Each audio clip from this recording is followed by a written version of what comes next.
One of the limitations, I could say, of the human experience is that we have emphasized our mind, the, the analytical mind, as the apex of our capacity in the matters of achieving knowledge and wisdom. And this is a bit limiting uh, because basically we are much more than the mind. We are basically a physical being, has a physical body, that is a physical body. It's not that we just have a body, we are also the body. And the body has its own way of learning, own way of achieving wisdom also. And when you emphasize the mind as the goal to achieve, let's say, through our formal education and like that, we lose a lot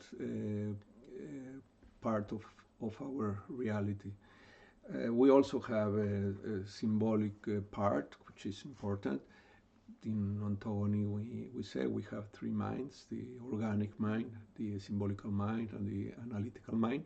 And actually, they develop in that order through the process of psychobiological maduration.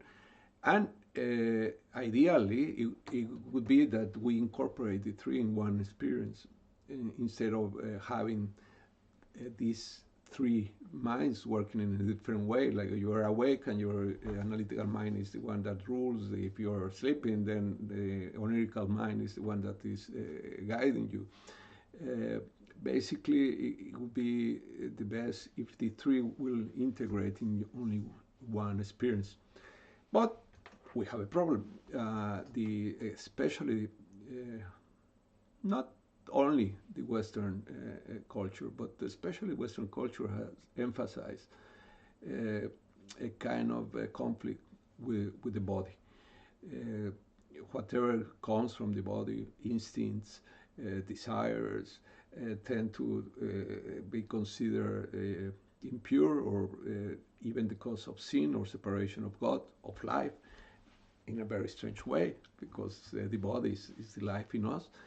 And we have created this dissociation of the spiritual goodness reflected in the mind and the animal's sinfulness of the body. And this, of course, has prevented, like the general population, of having a way of integrating these experiences into one. We are fighting against the instincts, the desires. They come out, they jump when we lose mental control. Uh, when we have some drinks, then the part that has this control that we consider civilized is dormant, and then this jumps out to play. So we are always this kind of fighting with oneself, and yeah, most of the time we have a kind of nice, let's say, control or repression of what the body is experiencing, because we were educated for years and years and years in our school to work with the mind, to listen with the mind, not move. No, how many hours you spent in the formal education just sitting or trying to be sitting there without moving and quiet and trying just to receive through the analytical mind. And of course, this has to produce a repression in the body experience.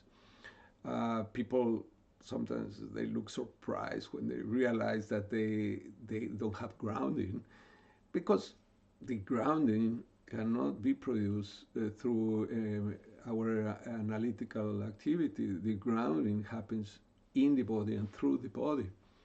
So we lose part of touch with reality, having this conflict between the body and the mind. So one important thing also is that a lot of this conflict has been sustained by religion. And if you think about it, it's very difficult to bring the idea, we need to integrate with the body, with the content of the body. Because actually, from some religions' perspective, this can only be happening if we change the theology around the body, which is quite difficult, but we see all these conflicts, especially in ultra Orthodox groups, where a lot of let's say neurosis and even criminal behavior around sexuality happens, uh, because we live in the illusion that it can be controlled, as believing in that and just making an effort to do that. And so it's too much waste of energy, this fighting with our own animal nature. So the proposal here is that we should embrace the body, the animal part. Embracing that, actually, we go into another different level of quality of contact with reality. We really create a grounding with this life, this planet, the reality that is around us, because mainly we are in contact with this reality through the physical senses. Um, Also, then to bring the symbolical part in us, which now is something that we accept more culturally.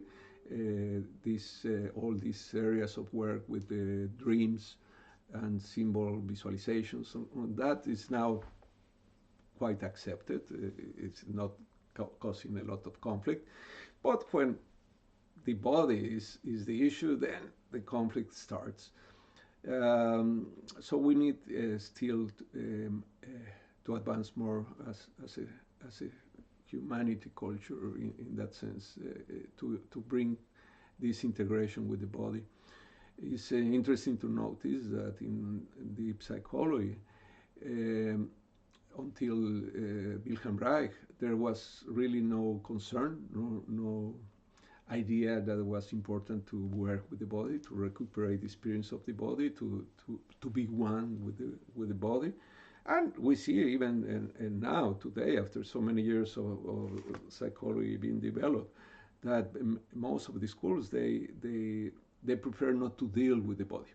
No, they prefer to have a rational, emotional reframing, an analytical approach, but to bring, for example, the experience of the body of trauma and repression scares a lot of people, and they very elegantly prefer to say, no, I don't want to re-traumatize, so I don't want to feel again the trauma.